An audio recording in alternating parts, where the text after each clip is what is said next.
Okay, what's up, everybody? It's a Thursday night. I'm here at the church. There's some background. The band is practicing. You might hear some background music. My friend Erick Ybarra put out a response about papal infallibility and supremacy in the first millennium.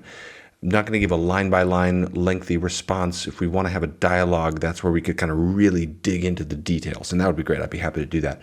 But I just want to give a brief response to address a few general structural issues for people following along in the discussion. And I won't even cover supremacy. I'm just going to focus on papal infallibility here. My last video was about papal supremacy. I haven't really said much about papal infallibility, but they went into that a fair amount, so I'll focus more on that issue in this particular video, but we can keep talking. Just a brief one to move the conversation forward, hopefully. At the end of the video, let me just play a clip of how they summarized their conclusion. I mean, with all the work that you've done, with everything that you presented, I just don't think that, Catholics or really anybody who wants to move the ball forward in this debate. I think that's something that Gavin's really interested in, moving the dialogue, the ball forward, right? I don't think we can just keep asserting anymore that the claims of Vatican I are totally novel, that they were just invented at the council in 1870, that they have no prior precedent, or that they don't have robust prior precedent. The evidence is there. Vatican I is there in the first millennium. You have to deal with that fact somehow. Yeah. Now, that's the question. It's not if Vatican I is in the first millennium. It's that Vatican I is in the first millennium. How do you deal with it? Right. What are your thoughts on that, Eric? Yeah, I think that's where we need to all, kind of like Chinese checkers, like the ball's got to fall in. We all need to fall into that concave hole where, okay, Vatican I is there in the first millennium. I don't believe it. I don't like it. I wish it wasn't there. Sure. But it's there. Right. And I have a theory that can account for that. I'm a Protestant. I can edit, revise, and reinterpret history and sort of, go back to the original source of Scripture. Well, that might be a way to handle it.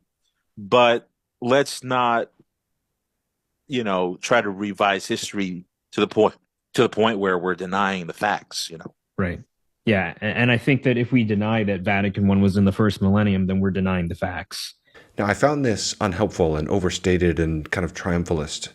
They're basically saying anybody who doesn't agree that Vatican I is in the first millennium is denying the obvious facts, rewriting history, and so forth. But the view that they're saying that about is representative of all of the non-Roman Catholic churches. This is, 1.5 billion people or something like this. And it's also the mainstay view within the scholarship. So I want to explain just why I strongly disagree. And I think that kind of conclusion, the spiking the football in the end zone, it's clear, it's settled, I think that's way off base. By the way, when I reference, I'll get into my case in just a second. Quick parenthetical comment about scholarship. I often reference scholarship in my videos. I find scholarship can be a relatively objective metric to appeal to in the context of apologetics. Scholarship can be more fair-minded sometimes and less partisan. People sometimes are real negative about scholarship. I do think that's unhelpful. Of course, we shouldn't be uncritical in our use of scholarship. And of course, there are various biases we have to be alert to. But the fact is, scholarship's an incredible tool, and people who reject it are so selective because the only way we have critical editions of these texts and translations is through scholarship. That's something we receive through scholarship. So, but whenever I reference scholarship, it's not just to say, oh, the scholarship says it has to be right. I don't actually do that. I also get into the primary texts. Some of the other channels, not Eric and Swan, who will criticize me, I find it really strange because it's people who don't have scholarly credentials kind of chiding me for not engaging the primary texts. But it's like in the videos they're critiquing, I am quoting the primary text. But the fact that I quote both the scholarship and the primary texts, they interpret that as, oh, he's not reading the primary text. And they're sort of chiding me about doing that, which is so strange to me because I've translated medieval texts in peer-reviewed university presses, So I do read the primary text. It's kind of weird when people raise these, I don't know, there's kind of an anti-scholarship mentality that I think is kind of simplistic. I understand we need to be critical and careful in how we use scholarship, but my interest is always just to say, hey, here's what the scholarship says. Now let's see why they say that. And that's kind of what I'll do in this video too. But anyway, that's just an aside about scholarship. Here's why I strongly disagree with their conclusion. Two concerns. Number one, Erick will have, by the way, let me say at the beginning, I really like Erick and Swan. They're great people, and they're both really smart, really intelligent. Erick's got this he just wrote a book on this. He knows more about this than I do. He's way more of an expert on this particular subject matter and the whole picture. I do particular dives here and there, but so he's got this battery of quotations, like all the strongest quotes about the papacy throughout church history, and so he's able to line those up and give a very effective presentation. My concerns are twofold, though. Number one, there's a false equivalence made between the Roman Church and the Roman bishop. And second, more foundationally, there's a false equivalence drawn between infallibility, on the one hand, and other things like indefectibility, immutability, immunity. We'll talk about that. More general statements like about the Church of Rome being undefiled or being necessary, or other things like the P words I mentioned, prominent and so forth. So there's an equation being drawn between these two things. Let me just give like one example of some of the differences. I'll mention indefectibility, which means basically not subject to failure or flaw. So in the context of ecclesiology or the doctrine of the church, to say the church is indefectible, or a particular church is indefectible, we're saying that it will never die or fail to accomplish its purpose. And at Vatican I, there's language about the unconquered stability of the Church of Rome and the image of being set on a rock and things like this. Okay, so that's one idea. Infallibility means preservation from error in teaching. So those are pretty clearly conceptually different ideas. Preservation from death and preservation from error are pretty clearly different. And yet what's happening is an appeal is being made to the one as though it were to the other. So an appeal is being made to a quote about, and actually there's more distinctions we need to get in here too, but it's an appeal to the indefectibility of the Roman Church as though it was a statement about the infallibility of the Roman bishop, which is a completely different thing. Now, you could argue that one entails the other. And it's not just indefectibility. That's one example of kind of these distinctions that I think are missed in the case. You could argue that one entails the other. That would be, but they're not the same thing. So it would need to be clear that that's an inference that's being drawn. What you can't do is just give a bunch of quotes about Roman centrality and necessity and indefectibility and etc., and then conclude, see, as though that were proof of infallibility. You need to show that that's a derivation from the claim, okay? And the reason for that is these Roman Catholic scholars that I've referenced, like Tierney and Schatz and others, people following along will recall the quotations from them, and many others, by the way. Their view accounts for those earlier statements. Again, I tried to say this so clearly, and I want to reiterate it. Nobody is saying that in the 13th century that suddenly you've got papal infallibility out of nowhere. We talk about it as an accretion, a slow buildup. So all of these earlier statements about, strong statements about the Roman Church are a part of that process. They're a part of the proposal being made by someone like Schatz or Tierney or others. And there's differences from one scholar to another about the details, but they're all saying there's a process of growth, and it's sometime in the medieval era that you get papal infallibility per se, okay? The process is an accretion. We're building up to that. Now, at one point, the word spontaneous was used to describe my view. That is inaccurate. Accretions are not spontaneous. They're gradual. They're the opposite of that. So earlier phases of the growth of the papacy in various respects don't disprove the thesis that the first explicit reference to papal infallibility is in the 13th century. Now, by the way, some people put that earlier or later. I'm not sure exactly where to put it. It's a kind of a fuzzy edge. It's hard to pinpoint, like, this is the day it happens. I really am not dogmatic about it. I'm kind of open to being persuaded where exactly, but I think it's somewhere in there, in that medieval, high Middle Ages, late Middle Ages, somewhere there. You can read through the canon law debates about the papacy and see how it's growing and getting to that point. So here's a metaphor to try to help explain this. If I said that my 16-year-old son is now, I don't have a 16-year-old son, this is a metaphor, but my kids are growing so much it feels like we'll get there soon. If I said my 16-year-old son is now 6 feet tall, I measured him on June 1st and he's 6 feet tall, he's grown so much. And somebody says, yeah, but he was only 5'9" 3 months ago. They're not rebutting you. They're not disproving the point. It's like, yeah, that's what we mean by growing. First you're 5'9", then you're 5'10", then you're 5'11", and so forth. Similarly, when we talk about the papacy as an accretion, we're not saying papal infallibility just fell like a bolt of lightning in the 13th century or whenever exactly we stage that. It's the final stage of this long process building up to there. So if you're in the 12th century, 11th century, 10th century, you're going to be really close. You're going to find all these strong statements that are almost to papal infallibility per se. If you're in the 8th or the 6th or the 4th, you'll find things that are kind of building toward that in that direction, in the trajectory. But it's impossible tonight to deny there's growth. I don't know of anybody who thinks it's always there. I mean, you can just read through the medieval canon law debates and you see, issues like papal immunity from temporal authorities, from being judged by temporal authority. Big hot topic as it's developing. What do you do if the Pope teaches heresy? Is he deposed? If so, is it immediate? If so, by what process? And so forth. Big debates happening. And you can see how the office is changing over time. So, the idea has come up that, and Erick said this repeatedly, that Tierney, the Roman Catholic scholar who dates 13th century for explicit emergence of papal infallibility, is being skeptical, for not seeing papal infallibility in these earlier passages. And I would say, that was said so triumphantly without even a lot of teasing it out. I would just say, I don't understand this. He's not being skeptical from my vantage point. Let me do this. Let me humble myself under the subject matter here by just saying, here's how it seems to me, at the risk of understatement. But I don't want to offend because I really like Erick and I really like Swan, okay?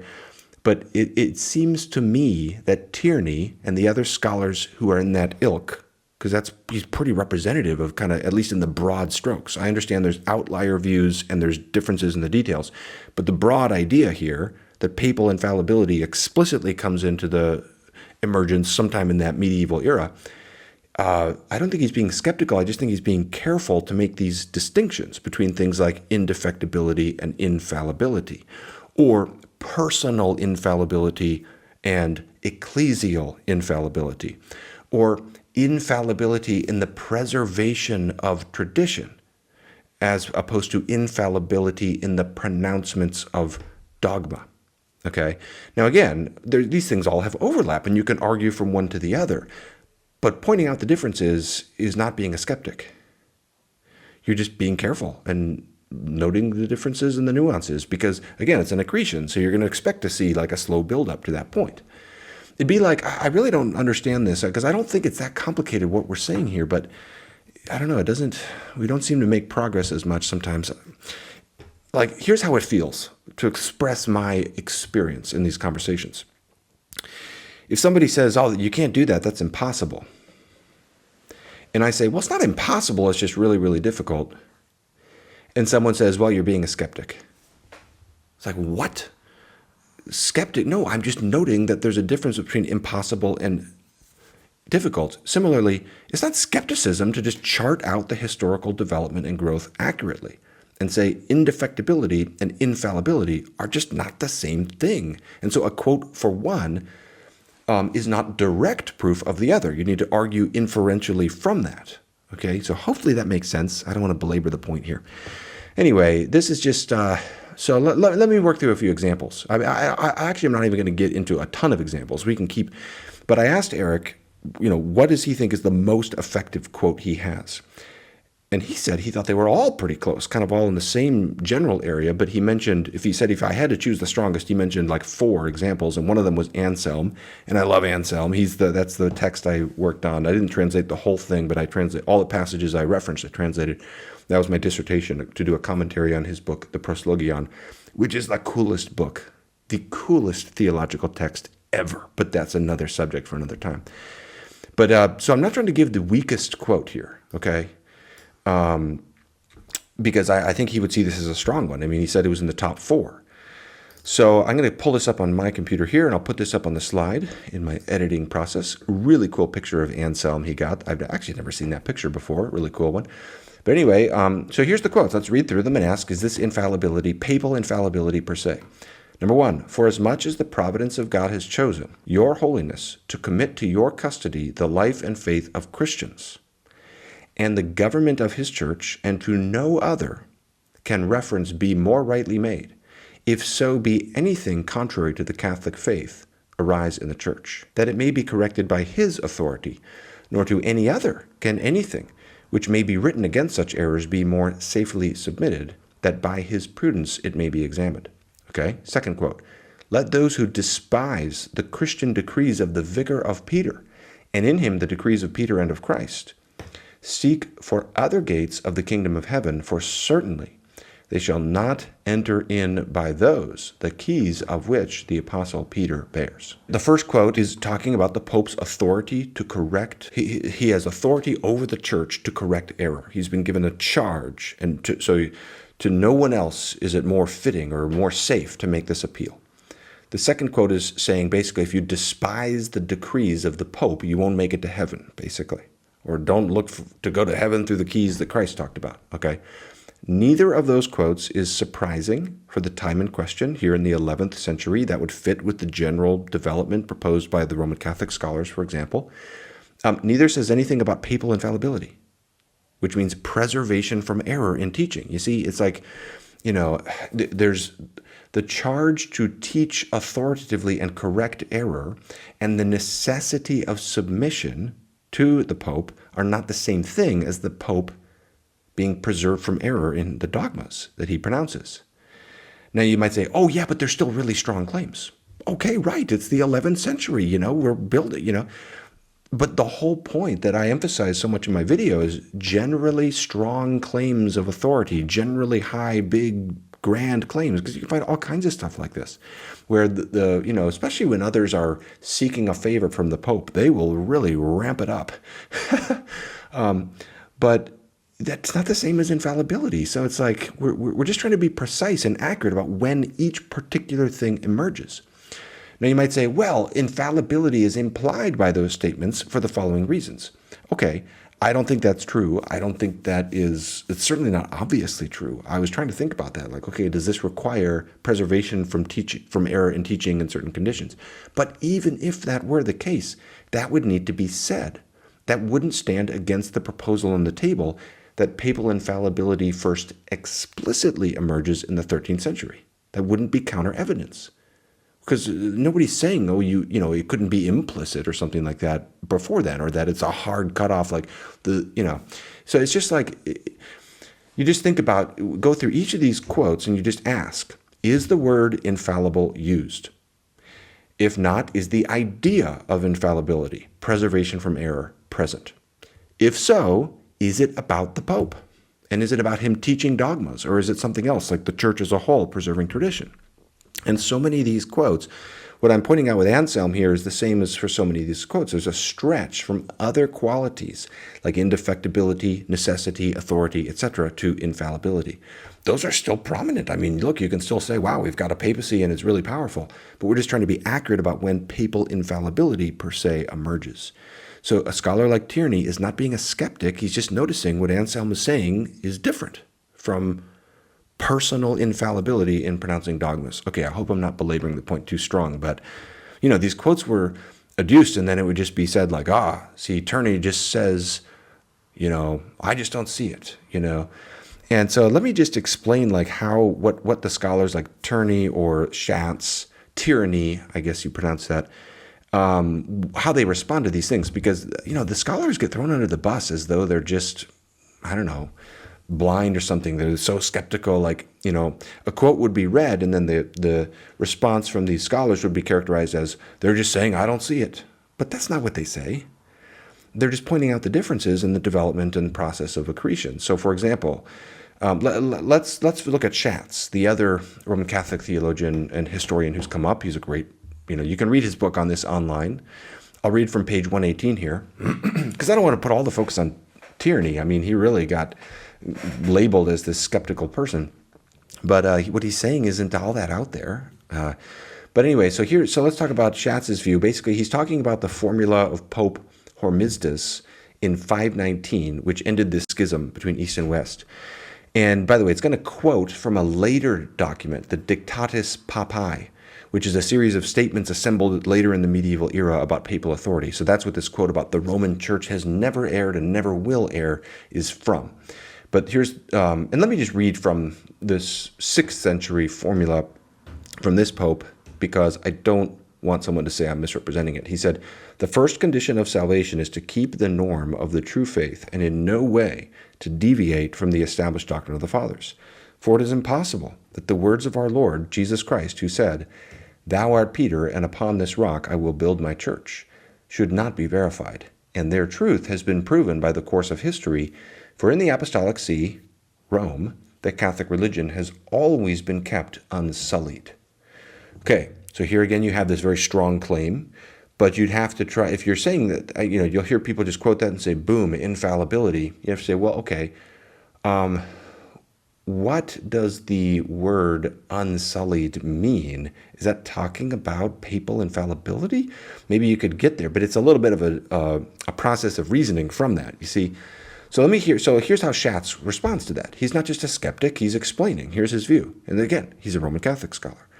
Quote, this is Schatz speaking, "The conviction that established itself, especially but not exclusively in Rome, beginning with the Hormistus formula in 519, that the Church of Rome has never erred and never will err, of course differed from the later infallibility of the papal magisterium, especially in that it did not refer specifically to individual dogmatic definitions, but to the whole of the faith as handed down, and the tradition of Peter preserved intact by the Roman Church. In addition, it did not exclude the possibility that individual popes could become heretics because its reference was primarily to the Roman Church as such and not exclusively to the person of the Pope." Now, you could say Schatz is wrong. You could just say, no, it is, that is what's being discussed, this high view of Rome in the 6th century is the same thing as personal infallibility in dogmatic pronouncement by the Roman bishop as an individual. You could say that is the same. You could say he's wrong. But he's not being a skeptic. He's just trying to point out some of these differences. And the differences aren't that out there. So I think it's just a matter of these scholars are just trying to be accurate in just tracing out what I call a process of accretion, a process of growth. The office is growing in its power. Bottom line is there's a massive difference between so many of these statements that are basically saying this church will never fail to hand on the faith. There's variation in them. There's a big difference between saying that and saying Pope Pius XII can say the bodily assumption of Mary is a divinely revealed dogma. You see? There's a big difference. If you're back in the 6th century, in other words, and this is the main concern of this video, a process of indefectibility for the church in traditioning and maintaining is different from infallibility given to one person in pronouncement. I think that's just what people are talking about when they talk about the medieval development. So hopefully that's clear. One last thing. I told you this was just a brief kind of articulation of kind of categorical concerns, because hopefully that'll help us in the discussion as it goes forward if we do want to kind of get into the weeds. But one last thing. They made much of the "it was known in every age" assertion. So, at the end they said, oh yeah, Swan brought that up in the first 5 seconds that this was a quotation from the Council of Ephesus, and that just destroys everything. But the "it was known in every age" statement, it's actually, I'll put this up on the screen. It's disputed precisely how much that's referring to. Does it refer to just the earlier parts of what you're seeing on the screen right now? That basically Peter received the keys of the kingdom and so forth, or does it also refer to the "and"? And I've even read things about people arguing about how to interpret that. Does it refer to also the succession? But any way you interpret it, it's not talking about what we're debating here, which is infallibility and supremacy. What I focused on in my video, so it doesn't destroy the case that that's a quote from Ephesus, because we're talking about papal supremacy, papal infallibility. Now, the statements about those things at Vatican I are not quotations from the early church. Here's the one that I referenced the most in my initial video. It's a claim at Vatican I that's talking about how supremacy applies to papal teaching. And it says that apostolic primacy, which the Roman pontiff possesses as successor of Peter, the Prince of the Apostles, includes also the supreme power of teaching, The Holy See has always maintained this. The constant custom of the Church demonstrates it, and the ecumenical councils, particularly those in which East and West met in the union of faith and charity, have declared it. So I talked a lot about that language, constant custom. Now, I just don't understand, why not just take the language at face value? I'm just trying to be a good faith reader. The word custom, the word constant has a meaning. So if somebody says it's demonstrated by the constant custom of the Church, I'm saying, okay, is that true? That's an incredibly bold claim. It's saying it's not just occasional, and it's not just something that the popes are claiming. It's the actual practices of the Church that constantly are demonstrating this. That's an incredibly strong claim. So that's the target to be evaluated by the historical data, and I don't think that's true.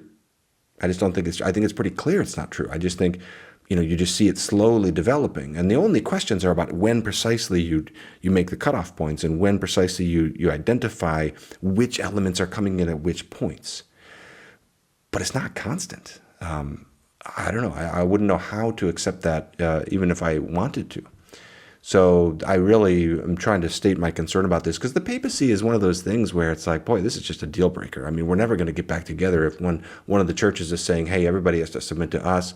We can speak at the level of Scripture in terms of infallibility and so forth.